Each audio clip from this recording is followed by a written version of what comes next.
Hello, welcome to my YouTube channel.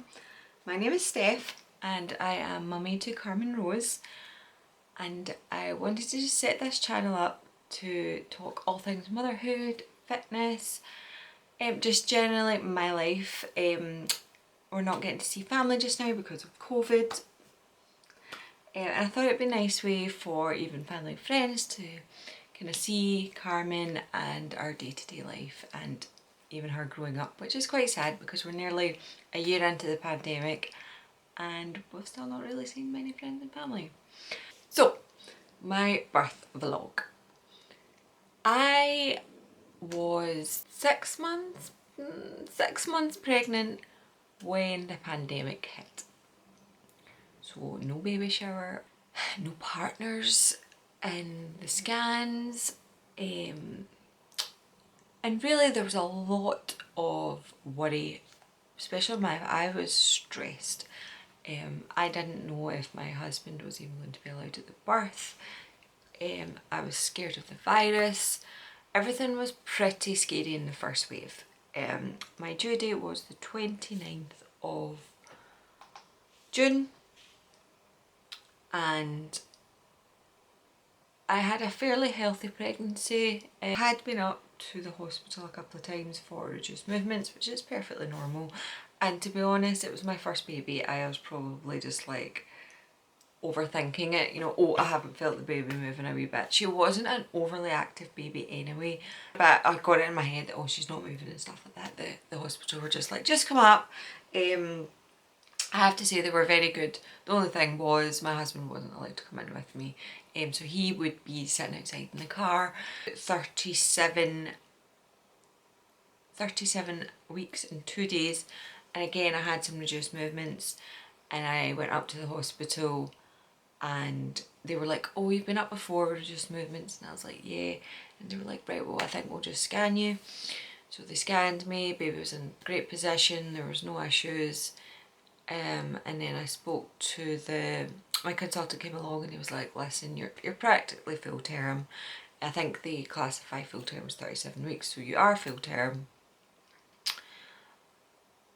You've had a couple of reduced movements, maybe the baby's just ready to come out. And I was like, what?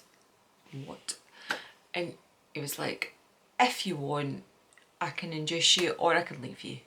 It's up to you. And I was just like, but by this point, I was ready to have a baby. The idea of having 2, possibly 4 weeks still to go was just horrific.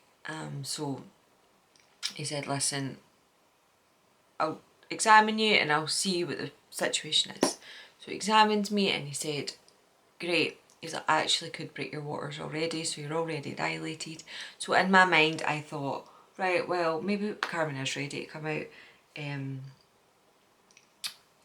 Maybe I would have went naturally anyway, quite quickly. So he then said, oh, that's great, why don't you come in? This was Wednesday, no, this was Tuesday. And he said, great, why don't you come in on Friday? And the nurse was just like, you're having a baby on Friday? And I was like, oh my god. It suddenly just got very, very real. But the key was that they said, that's fine, you and your husband just turn up at the door. Sorry, what? And they were like, and I was like, my husband could come with me.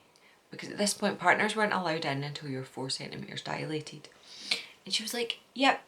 She's like, because you're coming in to get your waters broken, you'll be coming straight to the delivery suite. So your husband can come straight on in. So we turn up to the hospital, and you know that way, men hadn't been allowed in the maternity ward, so we were half expecting them to turn around and be like, no, sorry Alan, you're going to need to sit in the car until she's ready.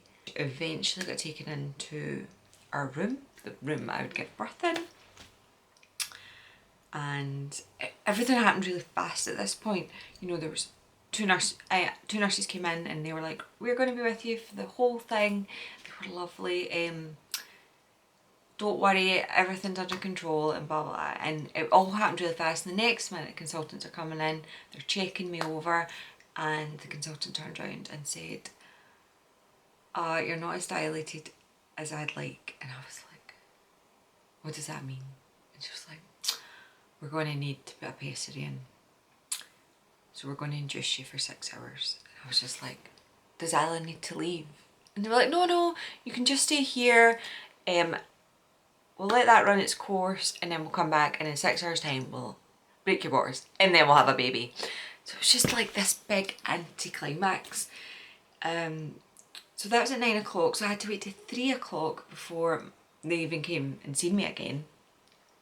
Meanwhile, I was hooked up to some machines. They put the pessary in and we just sat about and getting like tightening. I suppose it was tightening from the pessary working. 3 o'clock hit, we came in, she broke my waters. We're going to leave you for an hour and a half and see if you go into labour naturally. The water, oh my god. Nobody explained. I mean, this is my experience, so could be wrong, but I was on the bed, she broke my waters and the whole bed was saturated. Fair enough. So they got me up so they could clean that up and remake the bed. So then they wanted me to sit on a ball. Now, could you imagine? It almost felt like you were peeing yourself. So could you imagine warm pee flowing out of you and they want you to sit on a medicine ball? And it just goes to show I actually had a lot of fluid. So that was fine. So it eventually died down with my music on and I was getting light contractions and I was breathing through them. I was doing my hypnobirthing and it was all going well. So I was having contractions. I was 2 centimetres dilated at 3 o'clock and they came back in an hour and they said, right, contractions aren't happening as fast as we want them to, so we're going to put you on,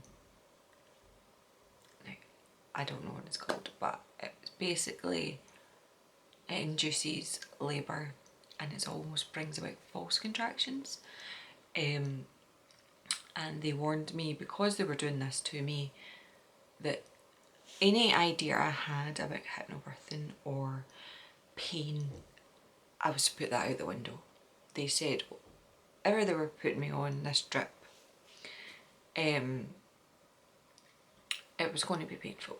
It was going to go, you're going to go from 0 to 10 very quickly. I mean level, not dilated. They meant pain level. Started about 4:15. They'll come back and take me at 8:15. They're going to leave me for 4 hours. And I was like, right, let's go. I can get to 8 centimetres in 4 hours. I was like 2 and 3, but I can get to 8 centimetres or whatever. I was like, right, just, and you know that way I just had to get to 8:15. The pain just started and I was on the ball and I was leaning over, grabbing onto my husband and I was not okay. They kept wanting me to do gas and air and I hated it. She came in,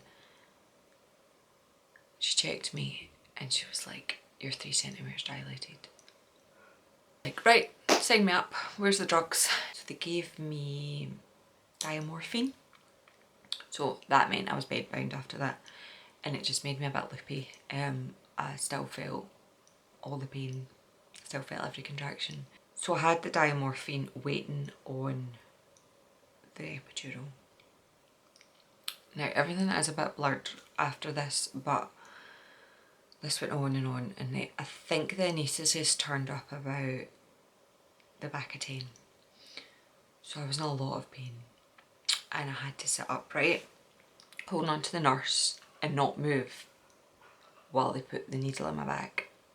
Right, we're going to need to get the anaesthetist back to top up your epidural, because I was still in agony and I was just like so exhausted by this point. So the anaesthetist came, he topped up my epidural and then I would say within 5-10 minutes I was numb and I was like, oh, it's a relief. They were constantly checking the baby's heart rate, so they had a monitor touched on the top of her head and it was checking her pulse rate, and every time I had a contraction her heart rate would drop. they were a wee bit concerned about this. I was a bit loopy with the diamorphine, and at one point there was a lot of doctors coming in and out and telling me, you know, we're really concerned about your baby's heart rate. Do what you got to do. If you've got to section me, fine.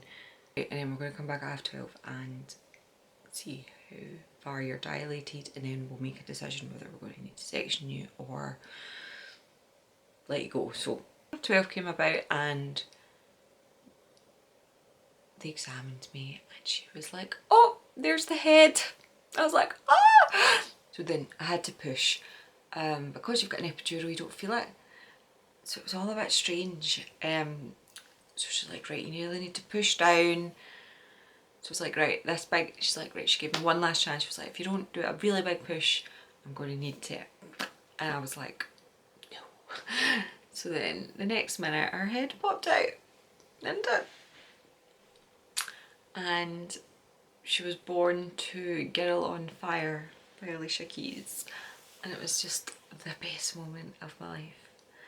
And then another big push, and that was her out. And she was immediately placed on my chest, and it was just the best thing I've ever experienced. Wasn't it? And you were just a wee smout. She was £5.13, which was a big shock because all the scans had said that she was going to be about £7. So we were like, what? I had to go out and buy preemie clothes. But it was a magical experience. We were very fortunate my husband was allowed to be there for all of it. Because I had an epidural, I wasn't allowed up for a couple of hours. So my husband, she was born at 1:40 in the morning, and I didn't get moved down to the ward until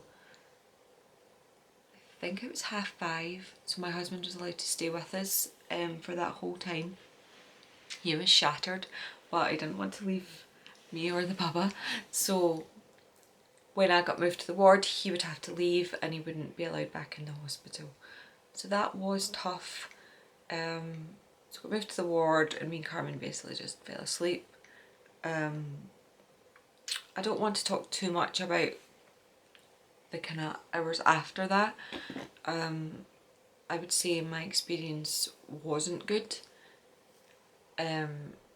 I just try not to dwell on it. Carmen had a lot of issues latching on and feeding, and I was on my own in that ward for 2 days until the sun. So this was the Saturday morning, and I didn't get out till Sunday lunchtime. If I'd had some support from my husband or my mum, but I was pretty much on the ward myself. I don't want to dwell on that too much because in all my experience of giving birth was amazing. I would do it again in an instant. So thank you for watching. That was my birth story. I hope if you are pregnant you can take some positivity away from it. Not all births are traumatic, not all births are scary. Things might not go as planned, things will never go as planned. But as long as you prepare for that. Just want to say thank you for watching. I am intending on uploading some more videos. I might do some what I do in a day, how I manage my time as a part-time single mum, what my baby eats in a day, my breastfeeding journey. So if you're interested in that style of videos, please subscribe and I will see you all next time.